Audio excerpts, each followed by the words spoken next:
Hello, I'm Dr. Kalman Andrassy, and this is the first video on family and marriage issues as part of a 10-week course for Stanton University.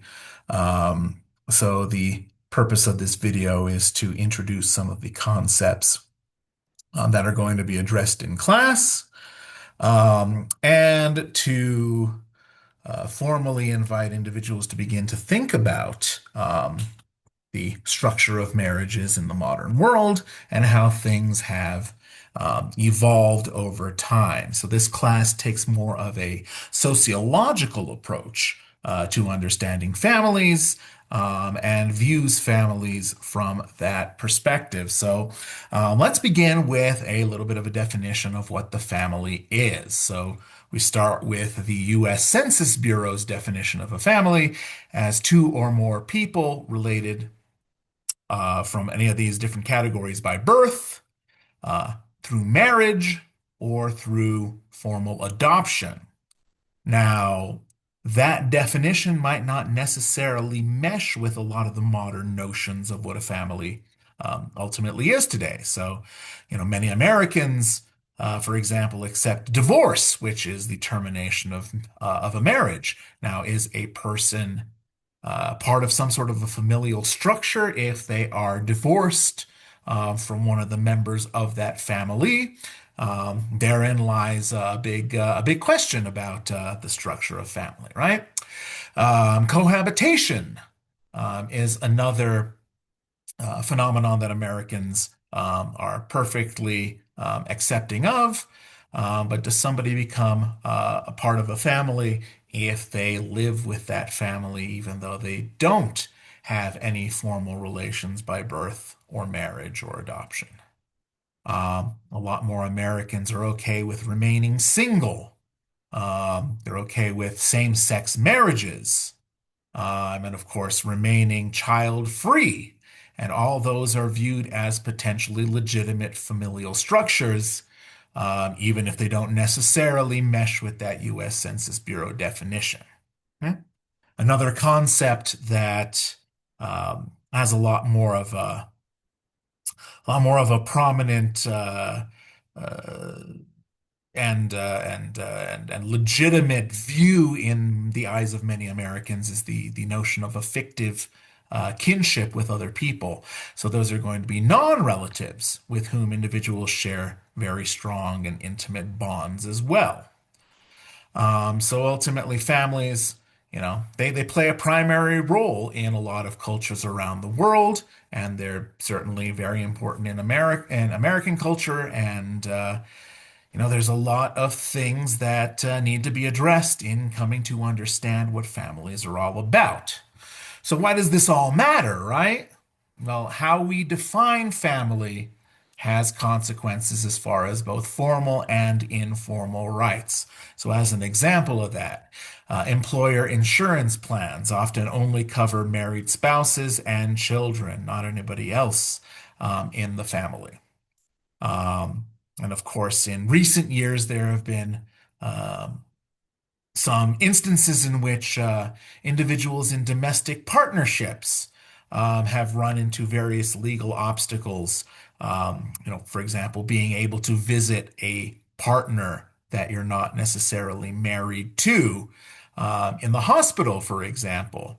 Um, you know, Individuals who are in those sorts of familial arrangements, were possibly denied being able to go visit their partner of many, many years simply because they weren't formally married, right? And that's, of course, been challenging for a lot of both heterosexual and homosexual couples.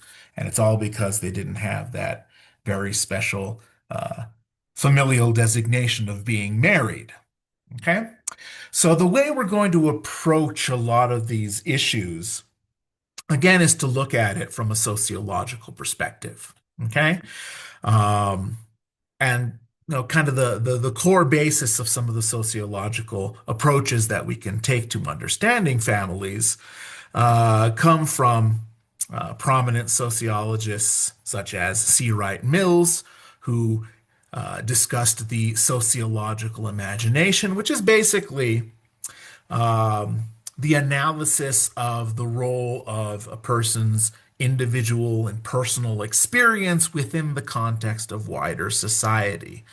Um, the idea that the way a person experiences the world is often a reflection of the social systems that are in place and um, the overall social structures that lead them to have those types of experiences. So, as such, a lot of private issues, things that are personal, um, often actually reflect a lot of very public issues. So, the way that you're able to personally live your life and experience the world is often tied to the public aspect of what's going on in the society that you live in. Okay? You have Peter Berger, who says that our behaviors are patterned by the social categories that we fall into. So, for example, our gender, um, perhaps the types of familial structures that we find ourselves in. And those kinds of social statuses that we have often reflect the way that we experience the world and the types of interrelationships with other social variables that we might ultimately have, which leads into Emil Durkheim, who's considered the father of modern sociology, who examined patterns related to various social categories in his book Les Suicides, or as it's often translated to English, On Suicide.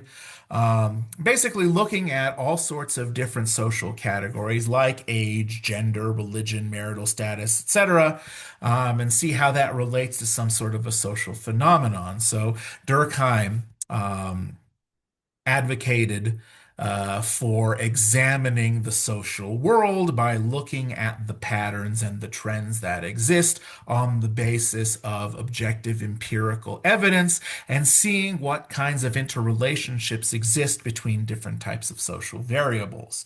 So, in the context of Les Suicides, he looked at all these different types of variables like age, gender, religion, marital status, where you live, the country you were born in, etc., and use that to help determine whether or not you were more or less likely to commit suicide. And of course, that extends beyond simply the topic of suicide into our ability to look at the interrelationships between different types of variables and how people experience the social world, and of course, families and the statuses that are attached to those familial structures are, of course, going to be potentially affecting the way in which we live our social lives as well.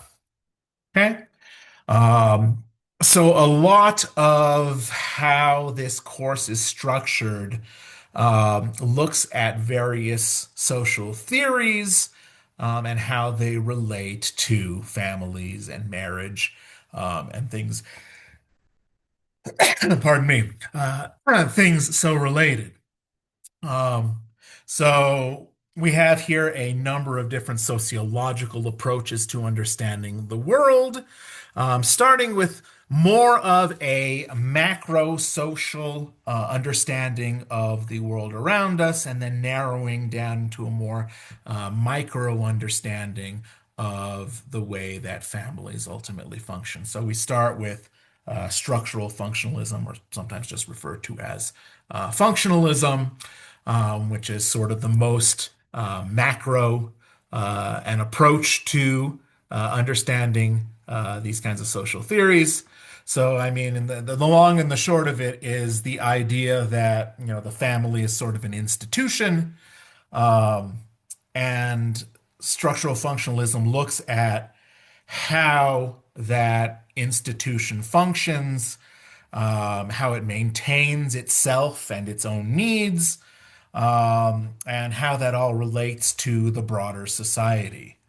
Conflict theory looks at social inequity as a result of things like unequal access to resources, which results in different types of conflicts. So looking at the family in terms of what kinds of resources are made available based on the types of family structures that you have. And is that going to potentially lead to some sort of social dysfunctionality and ultimately conflict um, between individuals who, possess the resources or lack the resources to be able to function the way they intend? Um, you can take a feministic sort of an approach to understanding family, right? It's sort of the investigation of family life as experienced by well, in general, individuals of minority status, but specifically women in the case of the various approaches to feminisms that one can take. We have social exchange theory, which looks at family life sort of as I guess we can say, a rational exchange designed to maximize the benefits or the rewards of being in some sort of a social dynamic like a family, and to contain the costs or the negative impacts of being part of such a social construct. We've got symbolic interactionism, which is, basically what are the different types of symbolic communication that defines the reality of a family structure. So, what are the different, symbolic or, less straightforward aspects of family and family life that impact how families function. You've got developmental theory, which looks at family life as sort of the step-by-step progress or passage through, normative stages, typical stages, and the accomplishment of the corresponding tasks that relate to those various stages. And then we have family systems theory, which is again the most kind of micro approach, um, or individualistic level approach to understanding families, which is basically all about, I mean, really circular interactions among the members of the system, essentially, right? Resulting in either functional or dysfunctional outcomes. So, what are the inputs and the outputs from individuals within the context of a family? And how does that lead to certain types of results um, in the way that family functions? Okay. Now, talking a little bit about American families today.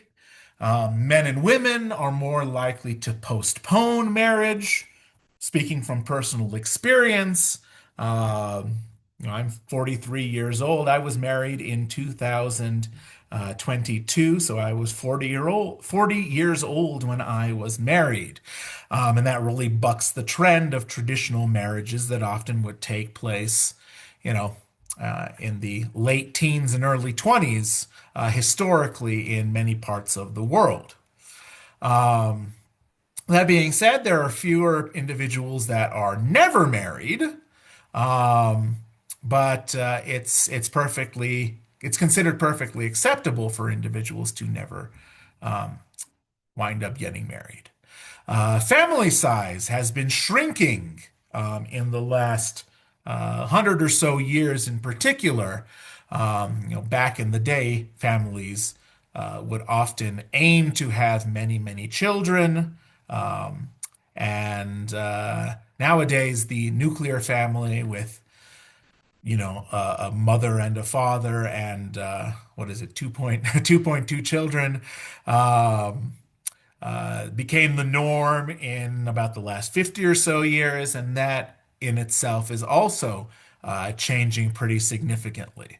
So, whereas my great grandfather was one of 12 children, my parents were one of three children, and I, myself, am the only child.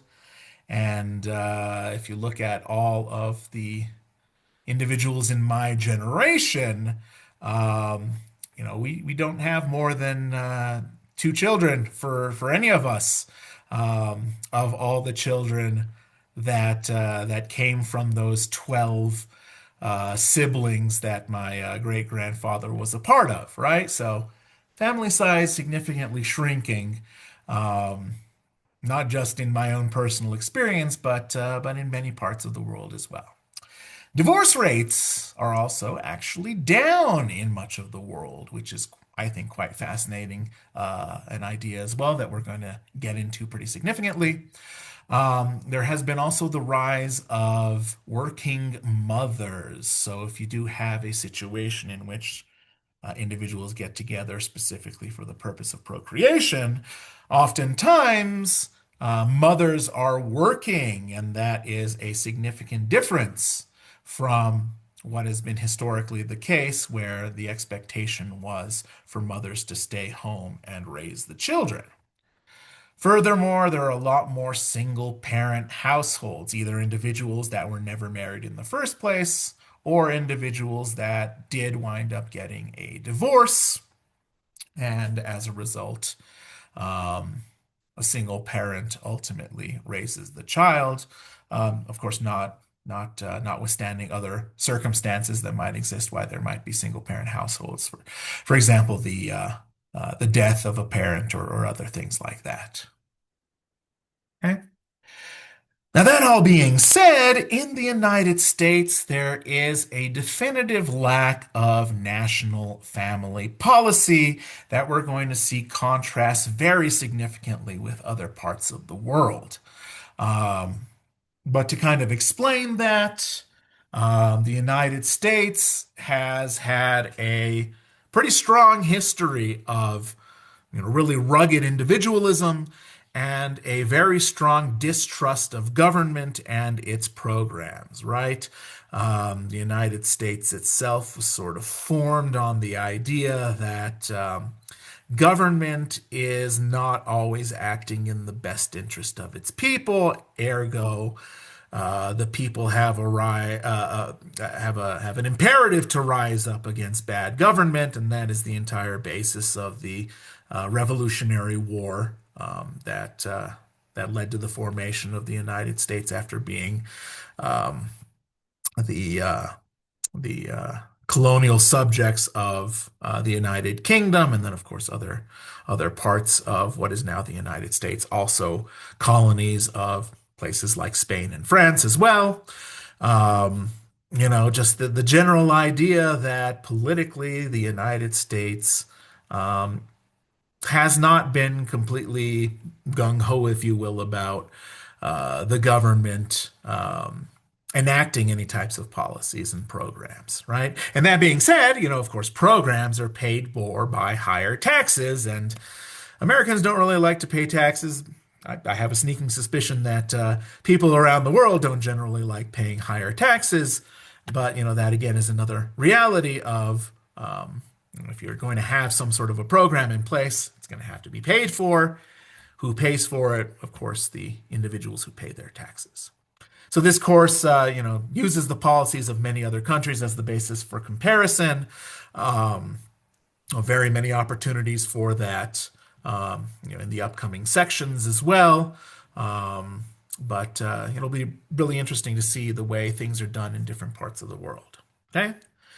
So that all being said, what are sort of the core functions of family? Why does family exist in the first place? So something that I did mention a little bit earlier there is the notion of sex and reproduction, right?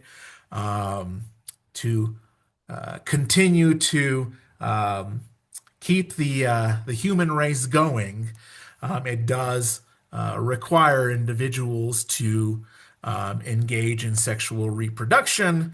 And family is an institution that is specifically designed to kind of protect and to promote that sort of thing. Um, as a secondary notion of that, whereas there is creation through sex and reproduction, there is also destruction because not everybody is going to live forever. In fact, if you take a look at history, pretty much anybody who has lived is already dead or is someday going to die, right? And as a result of that, what happens to the property that is owned by that individual? Who gets to inherit both the monetary resources and property and things like that? And that's been, a major component of why families exist. We go all the way back to, the Roman times and all the different, patrilineal systems and things that were in place. You look at some of the sacred and religious texts. They talk all about what happens to property, who gets to inherit it upon the death of certain individuals. It's a big thing that entire social systems have placed a really significant amount of emphasis on, right? So property and inheritance, a very big component of a family as well. Economic cooperation, another one, right? Especially in like agricultural societies, right? Everybody had their role in the family, and children were working on the farm, maybe, sowing seeds or milking the goats or something like that, in order to make sure that the family could function. Today, there are a lot of restrictions on children being allowed to work, instead focusing on having them get an education, and potentially contributing to the familial output, and income as well, either formally or informally, right? So, as far as economic cooperation, historically, in the last, several hundred years, oftentimes the head of the household was responsible for going out and earning a living. Um, you know, and at home, the mothers would raise the children, and teach them all the aspects of basically social living and what their role is within the family and what their role is within society. And of course, like I said, that's been changing significantly with mothers going to work. So now the idea is that different members of the family go out and they earn a living, and they make it possible for children to be raised. Social placement status and various social roles are also adopted as the result of familial structures. And like I said, that was a lot more emphasized in the past. There's more of a trend towards egalitarianism as far as social roles and selecting social roles are concerned. But nevertheless, where you stand within the family often determines what your status within the broader society as well as within that family, and how that ultimately looks. And of course, perhaps at its deepest level, family serves as a place for care and warmth and protection and intimacy, right? Um, Not every family necessarily provides all those things, which is something that we are going to get into, the dysfunctions of some families. But nevertheless, there is sort of an expectation that family cares for one another and that there is some degree of, warmth and protection being provided, and a degree of intimacy that goes beyond just the everyday social interactions that people have with random strangers they meet on the street, or even, common friendships and things like that. Okay. Now, some of the differences in marriage and family patterns that we're going to be examining. The notion of endogamy versus exogamy. Do you tend to get married to individuals that are in similar social circumstances to yourself, or do you marry individuals outside of your typical social system, as far as wealth, education, and different characteristics like that? The notion of, again, inheritance and that kind of structure, the idea of matrilineal versus patrilineal structures, or bilateral structures for determining descent, right? If you look at, for example, Jewish society, it places a lot of emphasis on who the mother of a person was, because that is the um, easiest way to determine what family a child ultimately belongs to, right? You can 100% be sure that the mother is the mother of that individual if that mother gave birth to that child, right? Versus more patrilineal systems where there's a lot more of an emphasis on who the father was. Again, that's oftentimes tied to property rights and things like that. And the notion that in the past it was often the male in the family or the father that was going out and earning a living, and was responsible for making most of the social and political decisions for the family. Ergo, the child would be more associated with the father in that regard. And then, of course, we have bilateral descent systems now where, especially with DNA testing and things like that, it becomes a lot easier to determine who the mother and the father is.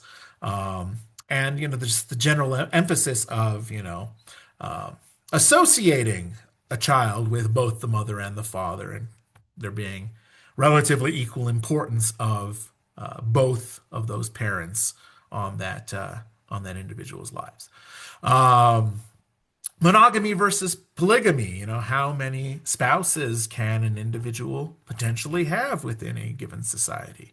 Monogamy is being limited to having one spouse, and polygamy is having as many spouses as the individual desires, essentially, or can afford, or is socially capable of taking care of.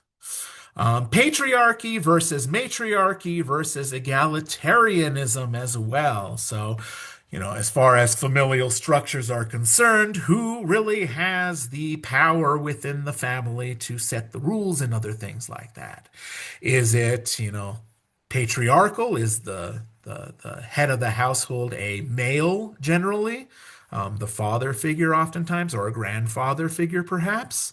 Or is it more matriarchal, where perhaps grandma is in charge of everything, or the mother is the person that has the most social and shall we say, familial political power, if you will? Versus egalitarianism, which I think a lot of the Western world is trending towards, where both mothers and fathers and grandfathers and grandmothers share in the responsibility of leading and in many cases controlling the family dynamics. And then as far as residence, right? If you're a newly married couple, where do you wind up? Is it a neo-local thing where if you get married, you're going to go off and live on your own? Is it patrilocal where you're going to live with the husband's family? Or is it matrilocal where you're going to live with the wife's family, right? These are all things that could potentially differ from location to location and country to country and culture to culture. Okay, so that all being said, that hopefully introduces some of the important topics for the first week of the course at Stanton University. And anybody else who might happen to be watching this video, hopefully you get a little bit of an understanding of the kinds of things that are going to be looked at in this video series. Um, but that's all I have for this week. Next week we're gonna again start to get into some of that comparative analysis, and in particular here in the United States, coming to a determination: are we doing things the way that is necessarily best for us as Americans? Can we look at other systems and potentially borrow some of the ideas or structures of family that they look at or that they utilize? And as far as things like policies and things like that, can we look to other countries that have a more robust family policy system?